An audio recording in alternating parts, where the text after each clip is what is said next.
പ്രതിരോധത്തിൽ നിന്നും കരകയറി ആത്മവിശ്വാസം തിരിച്ചുപിടിച്ച ഘട്ടത്തിലാണ് ബിജെപിയും കേന്ദ്ര സർക്കാരും അംബേദ്കർ വിഷയത്തിൽ പതിവില്ലാതെ പതറി. അദാനി ആരോപണത്തെ സോറോസ് വിഷയം ഉയർത്തി നേരിട്ടും ഭരണഘടനാ ചർച്ചയ്ക്ക് പ്രധാനമന്ത്രി നൽകിയ മറുപടിയിലൂടെ രാഷ്ട്രീയ മേൽക്കൈ ഉറപ്പിച്ചും ആത്മവിശ്വാസം തിരിച്ചുപിടിച്ചതിലാണ് അപ്രതീക്ഷിതമായ പാർട്ടിക്കും സർക്കാരിനും അംബേദ്കർ വിഷയത്തിൽ കൈപൊള്ളിയത്. രാജ്യസഭയിൽ അമിത്ഷാ നടത്തിയ സംഘത്തിലെ പരാമർശങ്ങൾ സന്ദർഭത്തിൽ നിന്നും അടർത്തിയെടുത്താണ് കോൺഗ്രസ് പ്രചരിപ്പിക്കുന്നതെന്ന് ബിജെപി വ്യാഖ്യാനിക്കുന്നുണ്ടെങ്കിലും അംബേദ്കറെ കുറിച്ചുള്ള ഏത് പരാമർശവും വൈകാരിക വിഷയമാണെന്ന രാഷ്ട്രീയ ബോധമാണ് ചർച്ചകളിൽ തെളിയുന്നത്. ഡൽഹി, ബീഹാർ നിയമസഭാ തിരഞ്ഞെടുപ്പുകളിലേക്ക് മാസങ്ങളുടെ ദൂരം മാത്രം ബാക്കി നിൽക്കെയാണ് പുതിയ വിവാദമെന്ന തിരിച്ചറിവും ബിജെപിക്കുണ്ട്. ഡോക്ടർ BR അംബേദ്കറെയും സർദാർ വല്ലഭായ് പട്ടേലിനെയും തങ്ങളുടെ രാഷ്ട്രീയ സാഹചര്യത്തിലേക്ക് ബിജെപി ആനയിച്ചത് ഒന്നാം മോദി സർക്കാരിന്റെ കാലത്താണ്.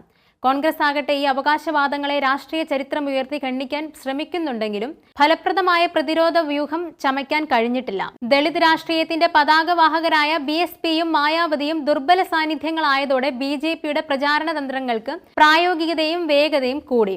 ഭരണഘടനാ ദിനം, സംവരണം, ദളിത് സമൂഹക്ഷേമ പദ്ധതികൾ എന്നിവയിലൊക്കെ അംബേദ്കറുടെ സങ്കല്പങ്ങൾ ഉയർത്തുന്നതിനുള്ള സാമർഥ്യവും ബിജെപിയുടെ പതിവാണ്. ഇതിനിടയിലാണ് അമിത്ഷായുടെ പ്രസംഗ വരികളിൽ നിന്നും അപ്രതീക്ഷിതമായി വീണ് കിട്ടിയ പരാമർശങ്ങൾ കോൺഗ്രസിനും പ്രതിപക്ഷത്തിനും ആയുധമായത്. അദാനി വിഷയം ഉയർത്തി സമരം നടത്തി പ്രതിപക്ഷ നിരയിൽ ഒറ്റപ്പെട്ടു പോയ കോൺഗ്രസിന് അംബേദ്കർ വിഷയം പിടിവള്ളിയാണെന്നതും യാഥാർത്ഥ്യം. അദാനി സമരത്തിൽ നിന്നും വിട്ടുനിന്ന് തൃണമൂൽ, സമാജ്വാദി പാർട്ടികളെ ഇന്ത്യ സഖ്യത്തിൽ ഉറപ്പിച്ചു നിർത്താൻ അംബേദ്കർ എന്ന ഒറ്റ വിഷയം കോൺഗ്രസിന് മതിയാവും.